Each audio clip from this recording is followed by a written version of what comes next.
sampai dia tahu kasus Peggy. Ya, memang beliau tahu juga, tapi tidak tersirat dalam persidangan. Pertanyaan-pertanyaan pun tidak harus menyentuh dengan materi menyebutkan Peggy, kemudian ini pembunuhan atau pakai bahasa-bahasa istilah-istilah. Ya. Terima kasih Pak.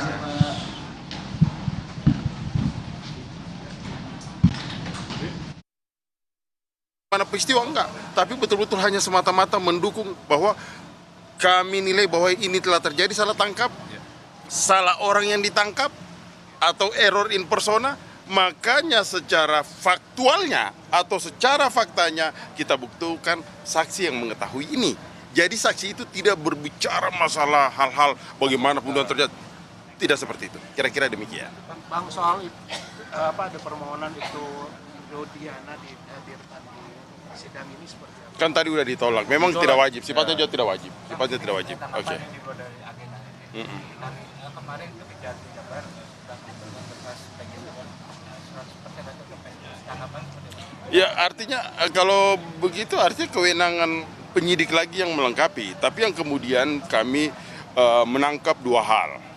Bahwa kekurangan yang dari berkas yang disampaikan oleh penyidik yang kami tangkap adalah adanya kekurangan formil dan adanya kekurangan material.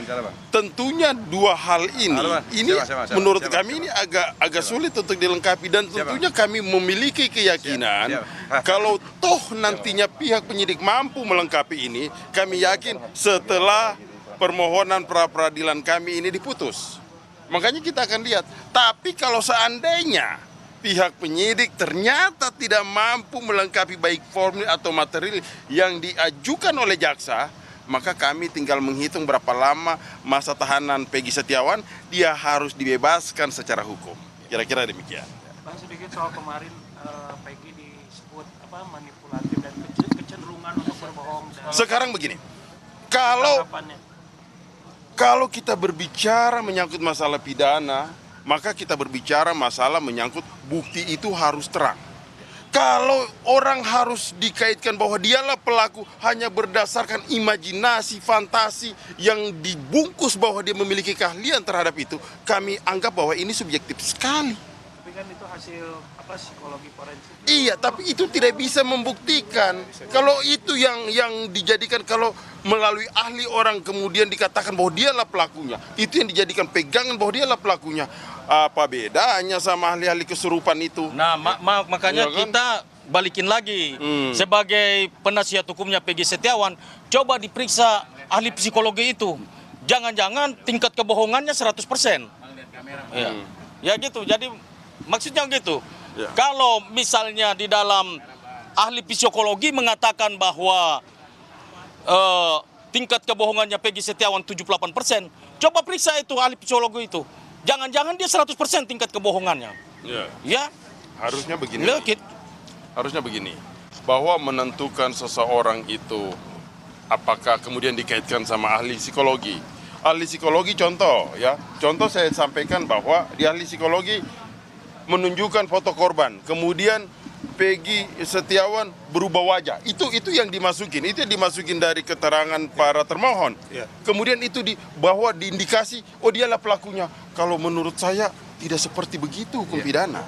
Harus dilengkapi bukti-buktinya, itu harus terang benderang dari cahaya matahari. Tidak bisa seperti itu Dan dikatakan. hukum positif tidak mengenal asumsi. Kemudian lagi bahwa di dalam jawaban termohon yang menurut hemat saya di situ agak sedikit janggal, saksi Inafis. Saksi Inafis ini foto Peggy Setiawan yang 2016 kemudian dicocokkan kepada Duscapil, artinya data KTP, dan dikatakan identik 90%. Kalau saya katakan jangan 90% tanggung, 100%.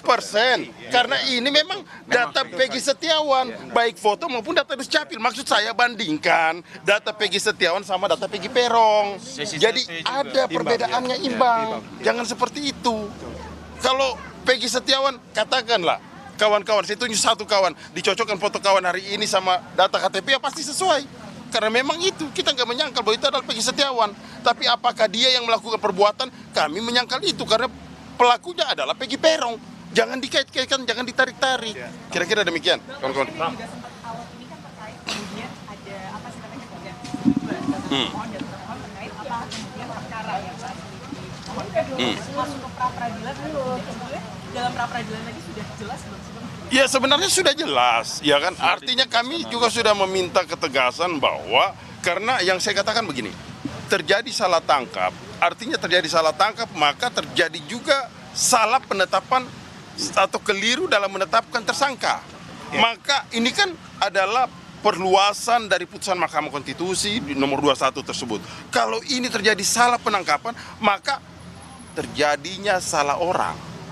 Jadi error in persona ini memang masih dalam lingkup penetapan tersangka, dalam lingkup itu. Karena dalam lingkup pra-peradilan. Tadi kan ahlinya sudah menegaskan. itu. Iya. Jadi gini mas, kesimpulannya mas dari keterangan ahli tadi, kan kami soal rangkumkan tadi. Keterangan ahli tadi, apa yang dilakukan oleh penyidik Polda Jawa Barat adalah keliru. Dan tersangka harus digugurkan dari tersangka, harus dibebaskan. Itu menurut keterangan dari ahli kami tadi. Ditetapkan ya. Ya itu. Dapat sebagai tersangka. Bang, dari keterangan ahli tadi merasa cukup puas belum? Kami rasa sudah cukup puas dari keterangan ahli Dari kami. pemohon cukup puas. Puas dengan itu. Oke.